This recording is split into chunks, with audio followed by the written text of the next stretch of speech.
नमस्कार मित्रांनो, तुमच्या आधार कार्डला मोबाईल नंबर लिंक आहे की नाही किंवा कोणता नंबर लिंक आहे हे जर माहीत करायचं असेल तर त्यासाठी आपल्याला गुगलमध्ये UIDAI असं टाईप करून सर्च करावं लागेल। तसं सर्च केल्यानंतर UIDAI या पहिल्या ऑप्शनला क्लिक करायचं आणि आपली लँग्वेज सिलेक्ट करून घ्यायची आहे। ते सिलेक्ट केल्यानंतर आपल्याला माय आधार हा जो ऑप्शन दिसत आहे या ऑप्शनला क्लिक करा। तिथं चेक आधार व्हॅलिडिटी या ऑप्शनला क्लिक करा। तिथं क्लिक केल्यानंतर थोडंसं लोड घेईल। लोड घेतल्यानंतर एक इंटरफेस ओपन होईल या प्रकारचा। इथं आधार कार्ड नंबर टाईप करा।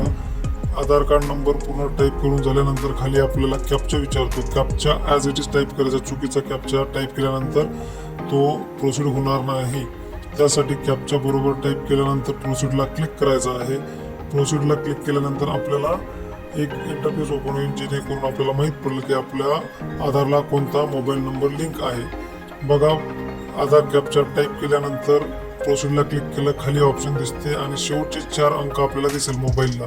हे बघा, इथं शेवटचे 4 नंबर याचे जेणेकरून आपल्याला लक्षात येईल की आपला आधार कार्डला कोणता नंबर लिंक आहे। आणि अशाच नवनवीन माहितीसाठी आपल्या चॅनलला लाईक, शेअर आणि सबस्क्राईब करायला विसरू नका। धन्यवाद।